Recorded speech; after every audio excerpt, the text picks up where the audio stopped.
ये first row आपको याद हो गया। अब हम आते हैं सेकेंड रो पे। हम जब फर्स्ट रो बता रहे थे तो फर्स्ट रो हमने ये बताया था कि ये जो ओ है इसके जस्ट ऊपर क्या है, अ है।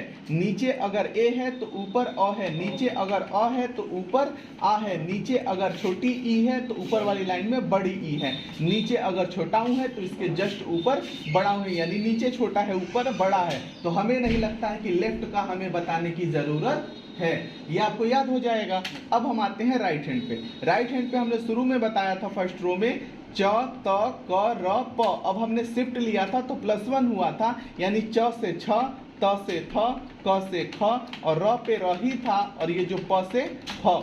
अब हम ऊपर चलते हैं तो जैसे हमने नीचे लिया था च और छ तो ऊपर +2 होगा, यानी नीचे च छ तो ऊपर ज झ, नीचे अगर त थ तो ऊपर ग घ।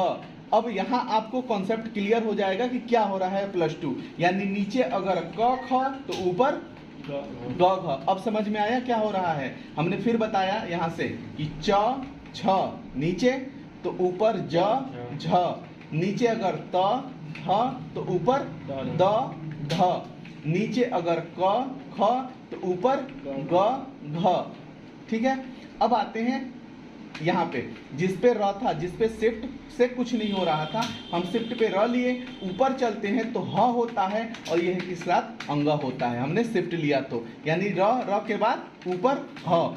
ठीक है। उसके बाद आते हैं जैसे प और प के बाद शिफ्ट पे हमने लिया तो +1 मतलब प से भ तो ऊपर ब से भ, +2 हुआ, यानी प फ ब भ, क ख ग घ, च छ ज झ, त थ द ध, ऐसे हुआ।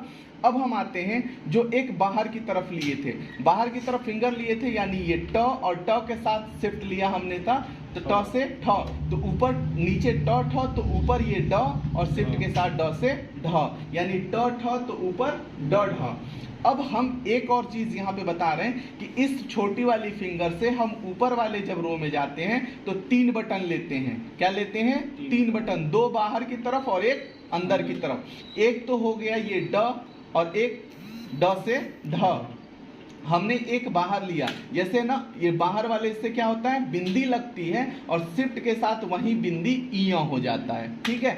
अब जैसे हमें लिखना है सड़क, हमने लिखा स और ये अड़ा लिखना है, लेकिन अड़ा ये अधूरा है, इसमें बिंदी लगना चाहिए। हमने ये इसके जस्ट बगल वाला ये बिंदी लगा, हमने अभी बताया इस बिंदी पे हमने शिफ्ट लिया तो वो इया हुआ, यानी नॉर्मल ये लगा बिंदी। अब जैसे पढ़ाई लिखना हो, हमने प लिखा, ढ लिखा, ढ तब तक अधूरा है जब तक इसमें बिंदी ना लगे। हमने क्या लिखा? बिंदी। बिंदी के बाद ये आ का मात्रा बड़ी हो गया। अब एक चीज यहाँ और कि किसी भी मंगल इनस्क्रिप्ट में किसी भी शब्द को आधा करने के लिए, मंगल इनस्क्रिप्ट में किसी भी शब्द को आधा करने के लिए हम डी बटन का यूज करते हैं। किस बटन का यूज करते हैं?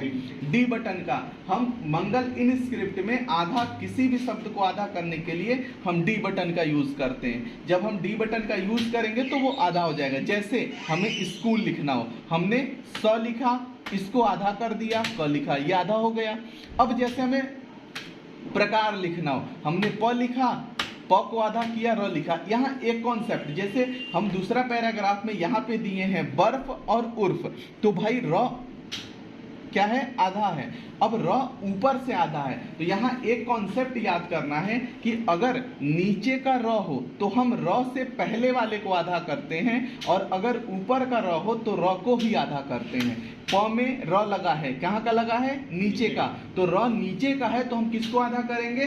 प को आधा करेंगे। जैसे हमें ग्रहण लिखना हो तो ग में भी नीचे का र है तो हम किसको आधा करेंगे? ग को आधा करेंगे। जैसे ग को आधा किया, सॉरी ग को हमने आधा किया र, उसके बाद ह। ठीक है, ये ह ग्रहण हुआ, ऐसे होगा। अब ऊपर का र है, जैसे बर्फ लिखना है, हमने ब लिखा, हमने अभी बताया कि ऊपर का र लिखना है मतलब र को आधा करेंगे और ये प से फ। हमें उर्फ लिखना है, हमने उ लिखा, र को आधा किया, प से फ, उर्फ हो गया।